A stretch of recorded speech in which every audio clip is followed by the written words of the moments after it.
Well, hello guys, welcome back. Since this is a channel where we do warm, cuddly topics, boy, do I have one for you today.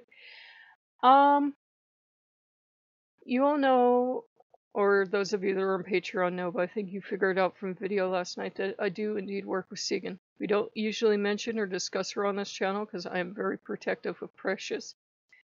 And I can be in the middle of working with Sigyn and Loki decides you have had enough of Sigyn's time. And Sigyn is Loki's Precious, and Loki's like, out, out, out, out, out. And you don't work with Sigyn for a while. I worked with her last night and I made the video and we were having a lovely time and I woke up this morning feeling, oh. And it wasn't Sigyn's fault. It wasn't Sigyn's fault at all. She did give me many a fine lecture, which I had coming, because she said, you know, you are letting people interfere in your marriage. Sigyn takes God spelling very seriously in my personal experience. She says, you're letting people interfere in your marriage and you're thinking of going off and doing your own thing because it's hard. Would you like to hear about hard? No, the thing is about Sigyn, we have two different versions of Sigyn. And let me explain that. We have the version where nothing bad ever happened to Loki and his family. And therefore Sigyn being the lady of staying power really doesn't make much sense. Staying married to Loki is a trail in and of itself. I think I got a smile and a laugh. But that's not much hardship, because Loki always does make sure to give his very best to Sigyn. And there's also the other version of Sigyn, the one that a lot of us get a little uncomfortable with because we don't like to think of her suffering and we don't like to think of Loki suffering. Where, for whatever reason you like to assign to it, Loki is bound, and Sigyn chooses to suffer with him. She didn't have to. She didn't have to. She could have said, you know what? I've had enough, and left him down there alone.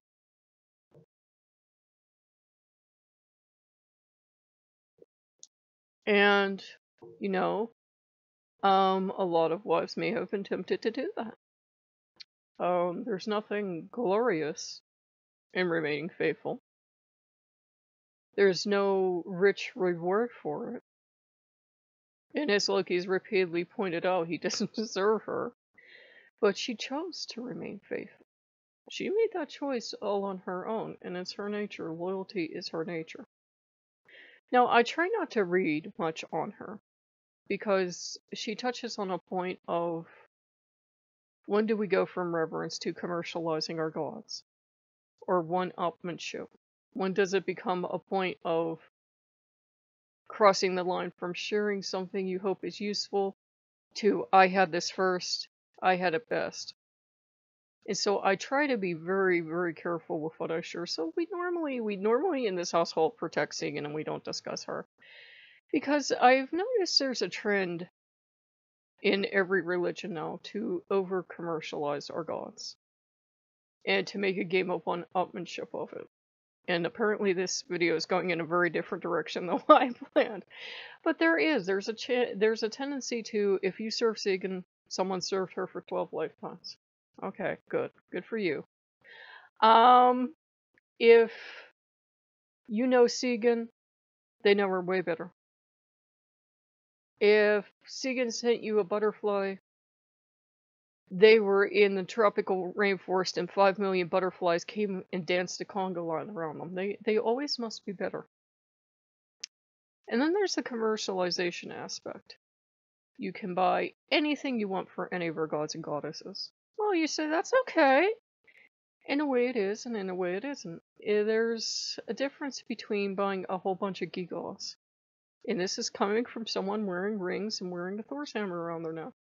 There's a difference between buying all these gewgaws that really mean nothing if you have no faith in them. They're material objects. This ring is a material object. This is a material object. They mean absolutely nothing. They have no inherent magical power whatsoever. They're a neutral tool.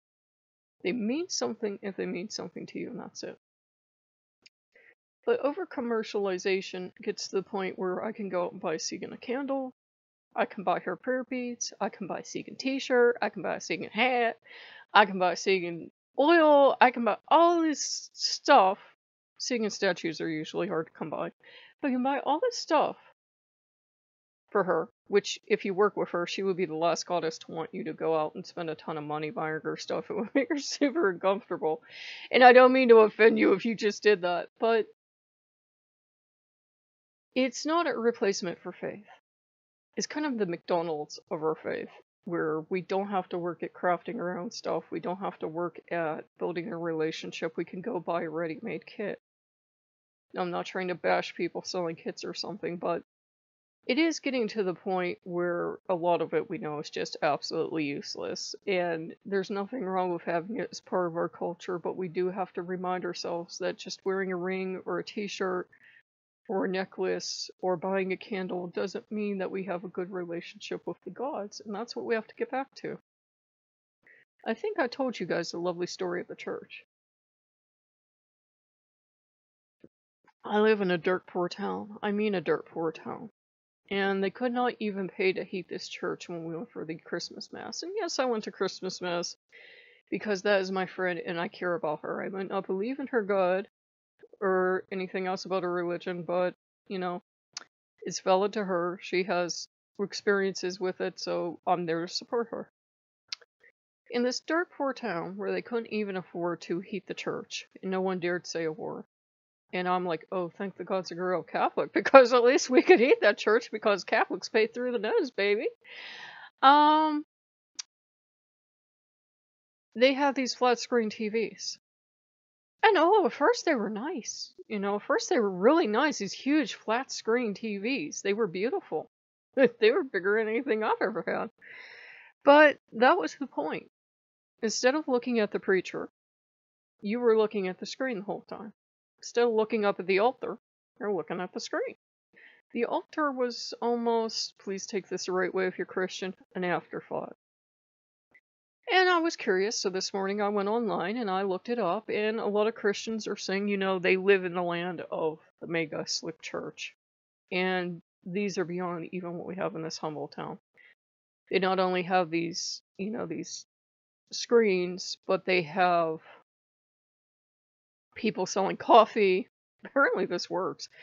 And people selling CDs and everything else. And I'm like, I've been to bigger churches. I'm Catholic. I know all about the attached wonderland you can go to buy stuff. I'm Catholic. We're good at that. That's why Catholics are poor, traditionally speaking. We're spending all of our money at the church bazaar, helping out the church. But anyhow, they're kind of a technological wonderland. And they were talking to each other, these Christians, and the people that live in those places say they've never felt God in these churches because they're just this technological whiz-bang wonderland. It's more like Vegas than it is an actual church. And how can you concentrate on your God when you're staring at this shiny screen and there's all this wonder and everything else going on? And I remember back, was it in the 90s or the 2000s? Somebody correct me on that.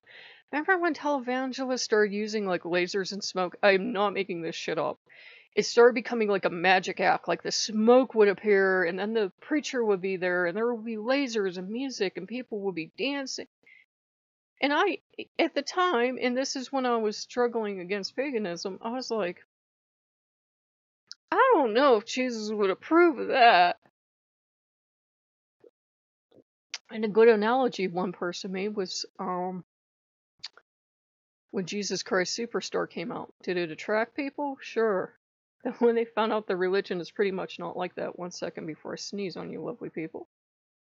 Sorry about that. Rampant sign. This is 365 days a year. But after they found out the religion wasn't anything like that, especially if they became Catholic, there was no singing and dancing and musical numbers. They went back out. Jesus and Jesus Christ Superstar is a cool dude. The one in the church, not so much. So, that happened. And witches know that every time something comes out that's popular about witches, we grit our teeth, don't we? It's why most of us have jaw problems, because I'm going to mention 2 words, and I want all witches to put down all pointy objects. The Craft. There are people right now, their heads are spinning. Don't mention that movie! Yeah, that movie. Or for people my age, the last thing I went through, and this is why I actually quit teaching witchcraft, American Horror Story. Yeah. I just got so tired of that shit. When that season came out, I got a constant stream of where does the sex and blood come in? And I'm like, it fucking doesn't. Wicca isn't that religion. You want to go off and find people that do alternative magic. I'm not your gal because we don't do that shit. And of course, now you have this whole generation of people running around slapping the label Wicca on everything, and now it's completely meaningless. You have no idea what the fuck it means anymore, unless you were old school and you were brought up into the tradition. And I was thinking about that this morning. And I was thinking how, you know, being brought up in Wicca, depending on the teacher you had, there's this tendency to, when the tough gets going, you can either stick it out. There is a tendency in Wicca. Or you can go get yourself a new god. You can go look for the goddess of easy bunny life, as I call her. I've never found her yet. I've never found a goddess that will do this, but easy bunny life. Basically, in Wicca, and this is generalization, this is not Wicca 101 for you. Goddess will usually give us enough rope to hang herself with, and then laugh about it. Now, I don't any longer hold the belief that all goddesses are one goddess and all gods are one god. I've had too many distinct experiences to believe that, but I still believe in the principles, some, of Wicca that, you know, you're responsible for your magic. You're your own priest or priestess. And whatever you do can come back to you. Not threefold, but it can come back to you, which is why we're very careful when we cast spells. Because let's say you get pissed off at somebody and you find a spell to kill them. And I have been, people walked up to me and handed me these spells, and I'm like, oh, God is testing me. And they tell you how to kill people. And you think, you know, my life would be so much better if this person was gone. And this is a bit extreme, but, you know. And we all know that there are witches out there that teach just this kind of magic. And I think I told you about finding one of their books in the house of the nice Christian man. That freaked me out. I got rid of everything I got from his house because it all had that same energy. And let's say you cast this spell because could work, could not. You cast it. And Goddess is always watching, so she watches you and she's like, what you up to now? I'm going to kill the neighbor, huh? And Goddess knows more than we do. And remember, this is speaking generalizations. Whatever Goddess caught you on has caught you on this. And if Sigyn caught you doing this shit, God's help you, but if hell caught you doing this shit, game over. But you're doing this. And she will go and she will see what the real deal is with the neighbor. And if the real deal is you just don't like them because, or you don't like them because of petty shit, now she's obviously A, not going to kill anyone for you. Witchcraft doesn't work like that. And B, she's going to bring something back to your door. If you thought you had problems before, you will get real problems. Or you will attract something nasty. She will say, oh, nasty person, all you. Okay, I'm opening the door and you can have this in your life. And of course, you'll go to Goddess, whatever Goddess you're working with, and you go, please, I'm such a nice person. Didn't you just try to kill your neighbor? Yeah, but he had it coming. Oh, he did he? Here, have something else nasty. And Goddess will keep piling up the nasty until you learn your lesson. And that is as far as we need to take the wicked lesson. The heathen lesson time. That's the fun one. You decide you're going to kill your neighbor. You don't care if heathen goes, you probably don't want to do that because All Father is watching. You decide you're going to kill your neighbor. Or you're going to put this curse on this person because they're just a pain in your ass. And if they had some problems to deal with, I'd see you just fine. All Father will watch. And All Father will smile.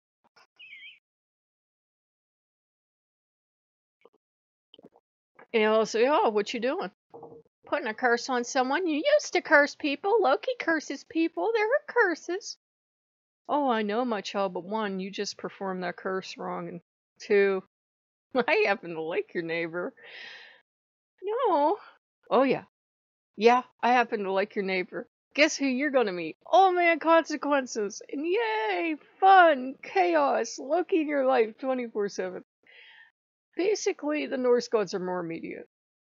Usually, if you were orderly enough, you would hear if you hear them, or you would get signs if you get signs, or whatever you would do as you're gearing up to do this, whatever spell it is. And it doesn't have to be bad enough to kill them, it could just be misfortune or illness or something.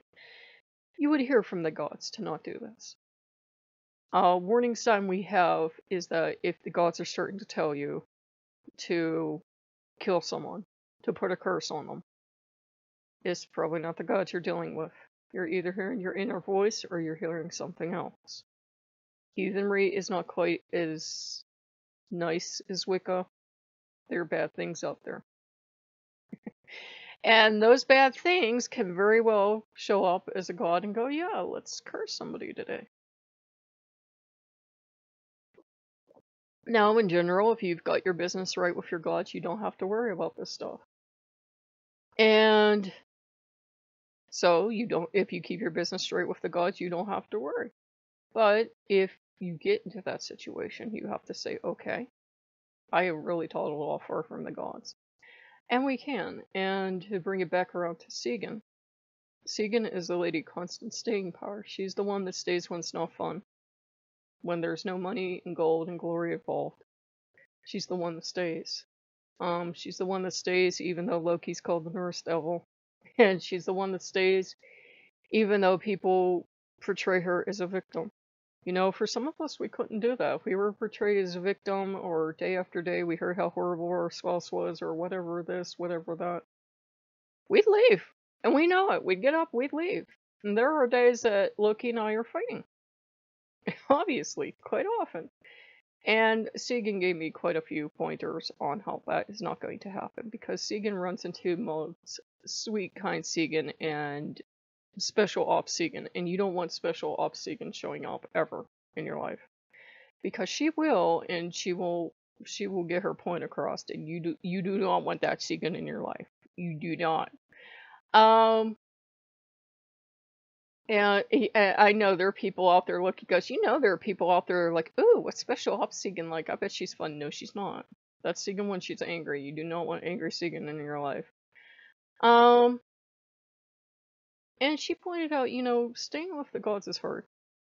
We're always going to see people commercializing our faith and making money left, right, and center. We're always going to see people becoming Instagram kings and queens, whatever other pronoun they're using this day.